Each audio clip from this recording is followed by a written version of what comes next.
안녕하세요. 미국 주식하는 임gen입니다. 오늘 미국장 한번 보겠습니다. 구독과 좋아요 부탁해요. 오늘 시장은 최근 증시 급등 피로감 속에 이번 주 발표되는 개인 소비 지출, PC 물가 지수를 대기하면서 숨고르기 장세에 들어갔고 여기에 엔비디아는 7% 가까이 급락하면서 지난주 시가총액 1위 등극 이후 사흘 연속 하락세를 이어갔죠. 우선 3대 지수는 장 초반 엔비디아가 3% 가까이 떨어지며 흔들리는 모습이 나타냈고 이날 엔비디아는 6.68% 하락해 118달러로 마감하면서 지난주 장중 최고치에서 15% 이상 하락을 하는 모습이 나타냈죠. 이로 인해 시가총액도 3조 달러 아래로 떨어지며 약 500억 달러가 사라지면서 마이크로소프트와 애플에 이어 시총 3위로 내려앉았는데 이로 인해 엔비디아의 주가는 현재는 20일 이동 평균선까지 내려왔고 지난 6월 18일엔 RSI가 80일까지 올라가며 주가는 과매수 상태에 들어가 있는 상황이라 말씀을 드린 바가 있습니다. 여기에 더해 엔비디아는 최근 젠슨항의 지분 매각 소식 이후 상거래일째 하락하면서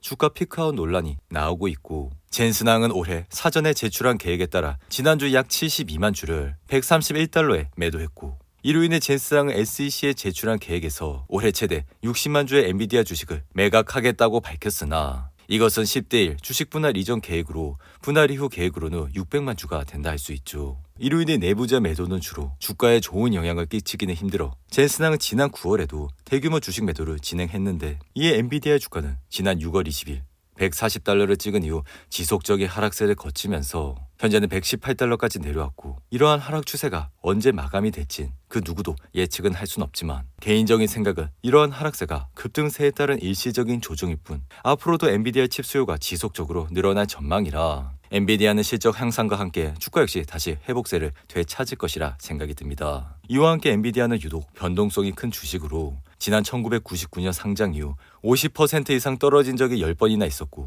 이에 1000달러를 향하던 엔비디아는 올해도 지난 3월 8일부터 5월 22일까지 2달 반 정도의 조정을 받으며 800달러 수준에서 머물고 있는 모습을 보여줬죠. 이에 지난 3월 7일 RSI는 83에 달해 주가는 과매수 상태에 도달했고 그리고 이 같은 조정은 지난 5월 20일 실적 발표와 함께 끝나 이후 주가는 다시 30% 이상 뛰는 모습을 나타냈는데 이로 인해 개인적인 생각은 현재 많은 사람들이 엔비디아의 주가가 비싸므로 사고 싶지 않다고 말하곤 있지만 엔비디아는 세계에서 아무도 생산하지 못하는 것을 판매하는 기업으로 만약 엔비디아 시가총액이 현재보다 2배 이상 높아 모두가 주가 상승을 막을 게 없다 말한다면 지금과는 매우 다르게 느낄 것이라 생각이 들며 하지만 지금은 모두가 엔비디아를 팔고 싶어하고 정점이라고 말하고 있어 실제로 여전히 많은 상승 가능성이 있다고 생각이 듭니다. 여기에 더해 하반기부터 중앙은행들의 금리 인하가 이어진다면 인플레이션 둔화 속에 성장 및 통화 정책의 경로가 더욱 명확해져 주식시장엔 건설적으로 작용할 것으로 생각이 들어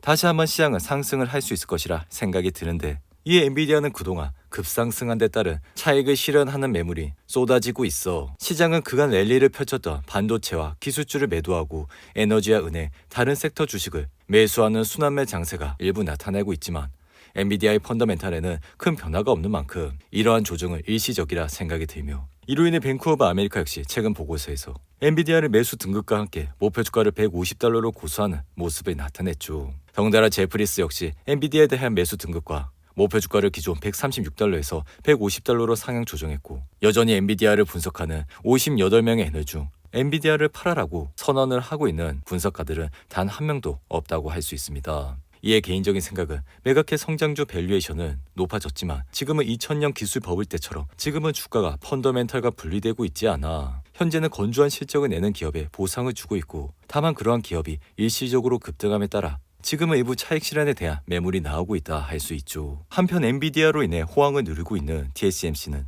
이날 3% 이상 하락하며 167달러로 마감했고 TSMC 역시 최근 지속적인 상승세로 인해 주가는 179달러까지 올라왔지만 이후 상거래일 연속 하락세를 보여 현재는 167달러까지 내려온 모습을 보여주고 있습니다. 하지만 TSMC는 엔비디아의 블랙의 아키텍처로 생산된 신형 AI 칩 G200 AI 칩 공급이 수요를 따라가지 못한다 밝혔고 엔비디아가 TSMC에 첨단 공정 제품을 추가 주문함에 따라 지금은 반도체 후공정 패키징 테스트 업체까지 해당 주문 효과가 파급되고 있다 밝혔는데 이 개인적인 생각은 TSMC 역시 최근 주가가 많이 내려왔다 생각은 하지만 엔비디아의 AI 칩셋이 매출과 총이익 창출에 긍정적인 영향을 끼칠 것이라 TSMC의 주가 역시 엔비디아와 같이 상승을 할 것이라 생각이 드는데 한편 테슬라의 주가는 이날 0.23% 하락해 182달러로 마감했고, 웨드부시는 테슬라가 인공지능과 로보틱스 기대감에 힘입어 향후 시가총액 1조 달러를 돌파할 것으로 전망하면서 테슬라의 주가는 이날 장중 한때 2% 이상 상승을 하는 모습이 나타냈죠.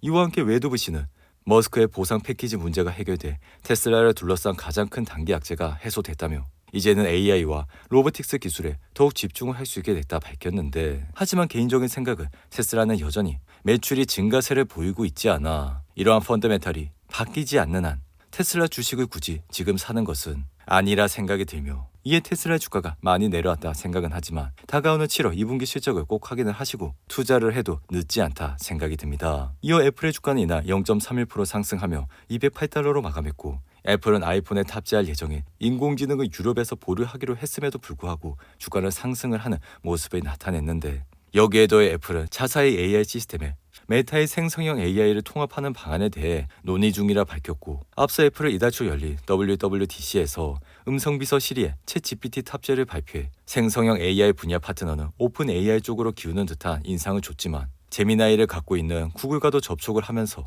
다른 AI 업체들과의 파트너십을 추진하는 모습을 보여줬죠. 이로 인해 메타의 주가는 이날 0.83% 상승해 498달러로 마감했고, 지난 4월 25일 1분기 실적 발표 당시 시장의 예상치를 미스하며 10% 이상 하락한 메타는 이후 지속적인 상승세를 거치면서 현재 주가까지 올라오는 모습을 나타내고 있죠. 이어 시가총액 1위 기업 마이크로소프트는 이날 0.47% 하락해 447달러로 마감했고, 마이크로소프트는 1분기 시장 예상치를 상회하는 실적 발표 이후 잠시 주춤한 모습을 나타냈지만 지속적인 상승세를 타면서 최근 6월 12일엔 전고점 430달러를 돌파하면서 여전히 좋은 흐름세를 이어가고 있는 모습을 나타내고 있습니다. 한편 가상화폐 대장 비트코인은 6만 달러 선이 무너져 5만 9천 달러대까지 내려왔고, 이에 비트코인 가격이 6만 달러 선 아래로 내려간 것은 지난달 초 이후 50일 만이라 할 수 있습니다. 이로 인해 코인베이스의 주가 역시 이날 6% 이상 하락해 212달러까지 내려왔는데, 이에 비트코인은 올해 미국의 기준금리 인하 횟수가 축소될 것이라는 전망의 연이 하락세를 거듭하고 있고, 비트코인은 지난 12일 오전까지만 해도 5월 소비자 물가지수 CPI 상승률의 둔화 소식에 7만 달러 선까지 거래되는 모습을 보여줬죠. 하지만 그 이후 연준이 올해 말까지 미국 기준금리 인하를 당초 3차례에서 한 차례만 할 것이라 시사하면서 하락세를 지속하고 있고, 이에 비트코인 현무 ETF에서도 2주 연속 약 6억 달러의 자금이 빠져나가는 모습이 나타났습니다. 이후 후지불 업체 어펌은 골드만삭스가 매수 등급으로 업그레이드를 하면서 이날 주가는 12% 이상 상승했고, IBM 역시 골드만삭스가 매수 등급과 200달러의 목표 가격을 제시하면서 이날 주가는 1% 이상 상승했는데, 이어 캐리어 글로벌은 시티가 중립에서 매수로 업그레이드를 하면서 2% 이상 상승했고, 에너지 관련 주식들은 이날 유가가 급등하면서 대부분 3% 이상 상승을 하는 모습을 나타냈죠. 오늘도 8분이 넘는 긴 영상 끝까지 시청해 주셔서 감사하고요. 가시기 전에 구독과 좋아요 잊지 마시고, 그럼 저는 다음 영상에서 찾아뵙겠습니다. 감사합니다.